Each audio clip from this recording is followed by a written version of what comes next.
is at the back over here. She's joining us from New York this week. She's our Global Chief Business Officer. I'm very lucky to have her. She also is our Global Head of Consulting, founded our consulting practice 5 years ago? Almost 6 years ago. And it's been an enormous scale for us and for a lot of the clients that we've been working with to kind of borrow our brains and figure out how to kind of transform through what used to be a big social transformation is now becoming much more of a kind of interest media and AI and everything else. The theme that I think you're going to hear more than anything today is relevance and the importance of relevance, how to identify it, unlock it, activate it, leverage it to build your businesses. Hopefully, you leave with some inspiration, something that you can take back to your organizations, to your teams, food for thought. And we're always here to kind of add follow-on questions as and when needed. So look, thank you. I will not take up any more time because we are running behind and Kelly's stressing in the corner. So, Miki, welcome. Thank you. And over to you. Hi everyone. All right, I'm Miki, and I'm here to talk about how we as marketers based in Asia can unlock opportunities globally with Asian pop culture. As an Asian, this is a topic that is very personal to me and also something that I'm very, very passionate about. And I first got this idea a few weeks ago when a couple of us from VaynerMedia went to watch the Demon Slayer movie together. It's a blockbuster anime film that so many of us were looking really forward to it that we had to watch it in the theaters. We had to watch it in IMAX theaters. It felt like the times when we used to get so excited about the times where the first Avengers film came out. You remember those times? Yeah. So that is as big as Demon Slayer. And definitely the movie was so good that after watching that movie that night, I had to go back online onto social media, search for theories, reviews, and memes. And unsurprisingly, I found so many of it. You can see here people in Japan actually wrap up the cinema seats with the character posters, even rows and rows of cosplayers in Thailand, memes in the Philippines, Malaysia, and even the United States as well. It's so great to see that anime is being celebrated like a worldwide festival globally. And as an anime fan growing up, I felt so touched to see that it can have an impact globally. Now let's take a look at this slide. How many of these 15 icons can you guys name? Which one? No? No? I know I'm revealing my age, but at least one name? Anyone? Iron Man. What else? Justin Bieber. Yeah, keep it coming. Yeah. Yeah. I guess we are all in the same generation then.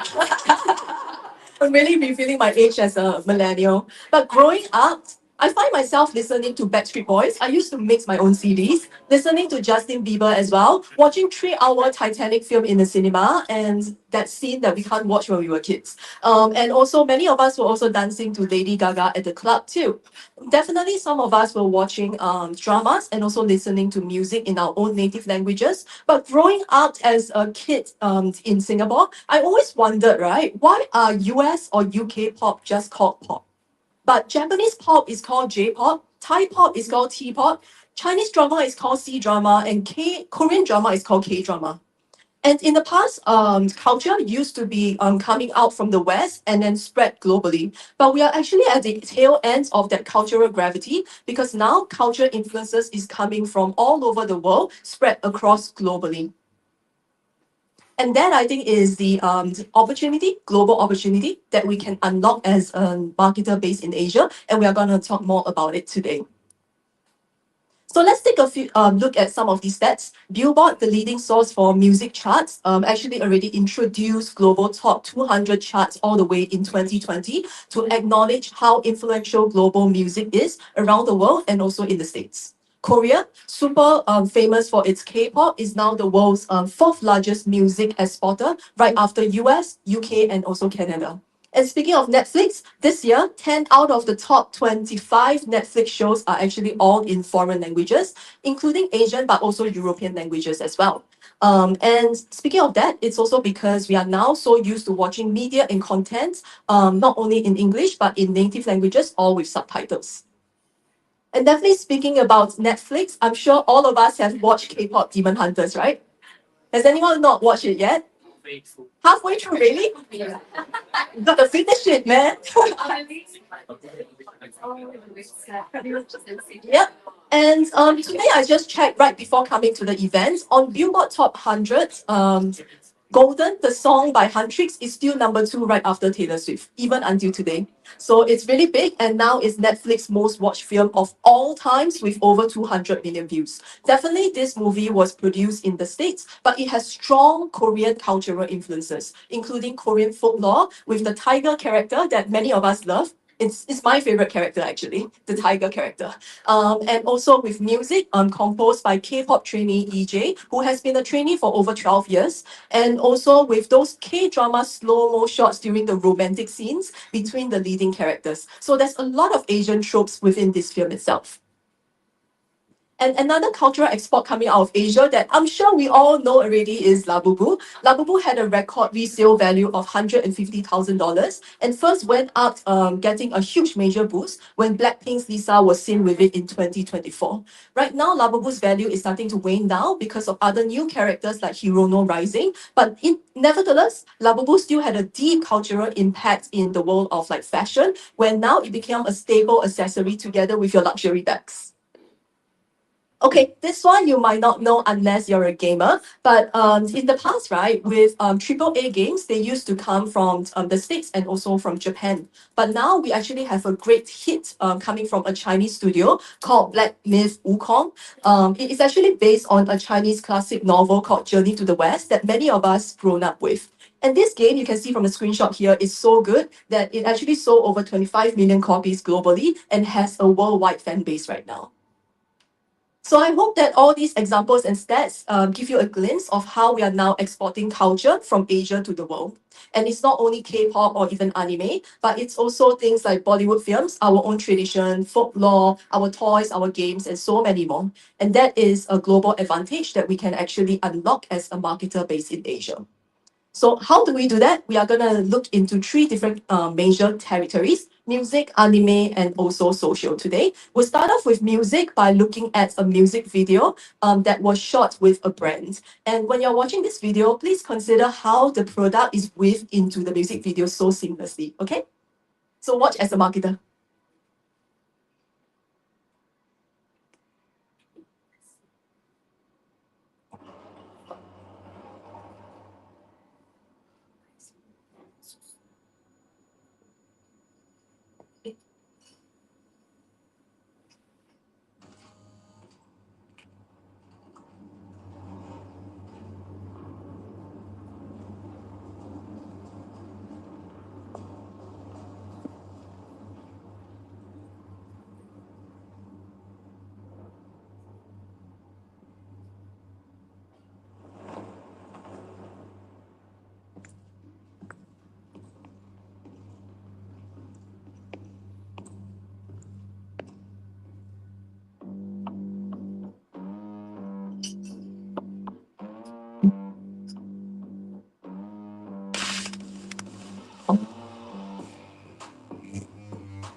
So we have all known Apple's shot on iPhone campaign for a while now, but these days they have been bringing their camera technology into the music scene by making music videos using the product. So every shot here that you have seen from the music video just now was shot with an iPhone to showcase the different camera technology. What I find interesting here is that the product wasn't the hero here, but Apple is really heroing the music videos that the artists are creating with the product. And in my point of view, that makes one of the best kind of product demonstrations by having the entire music video as the product demonstration. One that is very seamless and also one that is very natural as well. And that is how a brand like Apple unlocked culture. And you might ask, so what is the underpriced attention in the music scene for us as marketers in this room today? My bet is going to be on Southeast Asian pop. In recent years, we are starting to see more and more international acts coming out of Southeast Asia, including Miki from Indonesia. Bini from Philippines is going to perform at Coachella next year as well. Buzz from Thailand and also SB19 from the Philippines too. It's really interesting to see that Thailand and also Indonesia are the biggest markets right now out of our Southeast Asia region. And more fans are actually supporting their own homegrown music bands because they are looking more and more towards local content now that they want to really cultivate the local pride and bring their own culture to the world. So if let's say you're a brand that is looking into the music scene, look no further than our own region to find hidden gems that you can partner with or co-create with. All right, next up, it's gonna be on anime. Again, one of my favorites. And I'm gonna share with everyone an anime series from a very familiar and famous brand that's doing very well on social that just dropped this month. So let's watch the trailer together. Yep.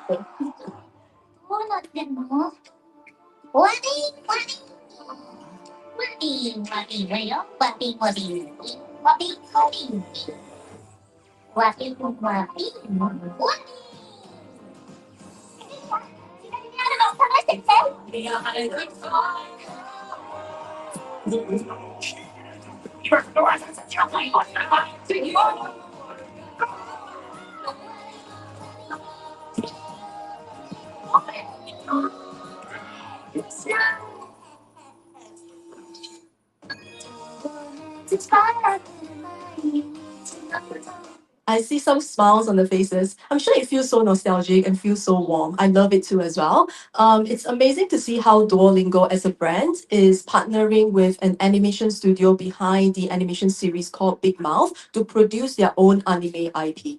So Duolingo, as we all know, is super famous for its mascot Duo. Duo is doing very well on social, and the brand has to keep on keeping up with different social media trends and also come up with campaigns that both shock and also entertains the audiences to keep the engagement going. Such as earlier this year, we saw the Death of Duo campaign. So it's only a matter of time that they want to actually deepen the lore and give the character a backstory to lengthen the shelf life of this mascot. So they turn to actually creating anime IP out of it to create a whole story world that fans can immerse themselves with. So this is a great example of how a brand can turn into an entertainment brand by turning their mascot into a character. And the reason why I'm talking about anime today is not only because I'm personally interested in it, but also anime itself is becoming as big as sports fandom globally. So it's actually fifth after Olympics, FIFA, UFA, and also NBA itself.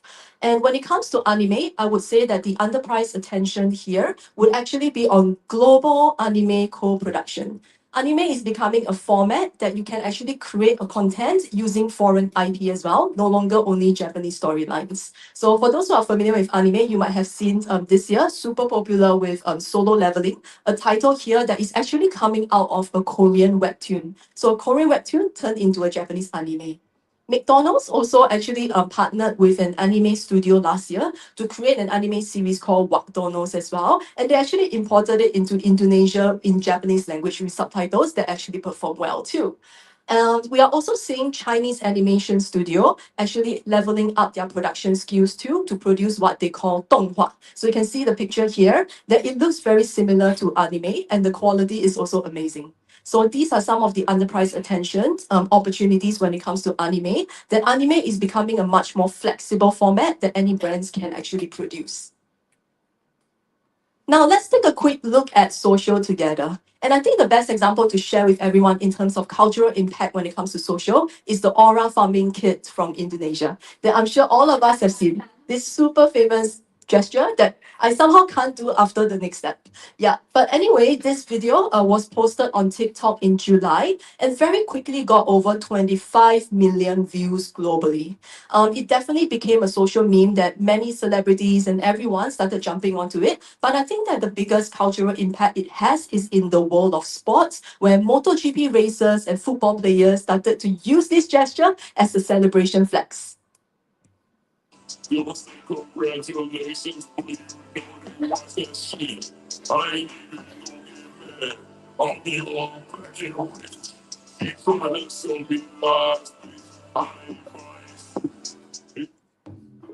And it's really fascinating to me to see that this gesture and meme coming out of a pocket of culture in Indonesia actually became a global social language, even in the prestige of competitive sports globally. And that really demonstrates the power of ground up community now enabled by social today. And in these realms, there are a lot of underpriced attention opportunities hidden and found all across social in Asia. From cultural conversations to different platform content storytelling formats, we are starting to see more and more trends coming from Asia to the world. It's starting to become more of a two-way dialogue that everyone has where they remix content out of one another, east and west, north and south, everywhere. So we are starting to see trends such as like this emoji dance cooking coming out of Japan and Korea. We saw split screen Get Ready With Me. That is an advancement from your Get Ready With Me format. We're also seeing this interactive hand gesture gamified videos that was actually taken out of an exhibition locally all the way in Tokyo. So all these opportunities are found across social in Asia that we can go and dig over time. So there we have it, how we can actually unlock culture globally with Asian pop culture in 3 territories: music, anime, and also social. And as marketers, I find that it's really important that we dive a little bit deeper to look at what are the underlying shifts that are happening in the world of culture today. So I have a few summary here. Firstly, in the old world, global culture used to mean Western culture exported outwards, but now culture is being globalized with different origins as a network. So culture coming from anime being celebrated in France, or even K-pop groups having tours in the United States. And secondly, brands used to make ads to sell products, but now we are seeing that brands are actually making culture by co-creating with artists, creators, and also fandoms. So we saw Apple making their own music videos and Duolingo making their own anime IPs as well. And with Aura Farming Kit, we are also seeing that people are no longer passive consumers of culture. They are now also performing their own identity, recreating content. And now culture is no longer made by a few for many, but culture is made by many for one another. So as brands, it's really important that we provide tools for people and creators to be able to recreate and also remix our content so that we can expand our brand awareness further.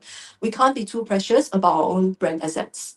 So these 3 are the underlying shifts that we need to take note of as marketers going into the new world. Because in the new world of culture, it's no longer enough to only borrow culture. People have passions today, and to be relevant to people with passions, we have to make culture with them.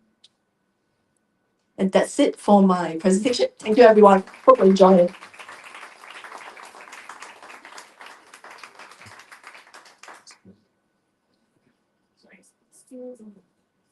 Miki, thank you so much. Miki, head of platforms, algorithms, and culture. You can absolutely see why. The queen of culture. If you want regular cultural drops, Miki also regularly posts on her LinkedIn and has a newsletter you can follow if you just want to keep your hands across culture.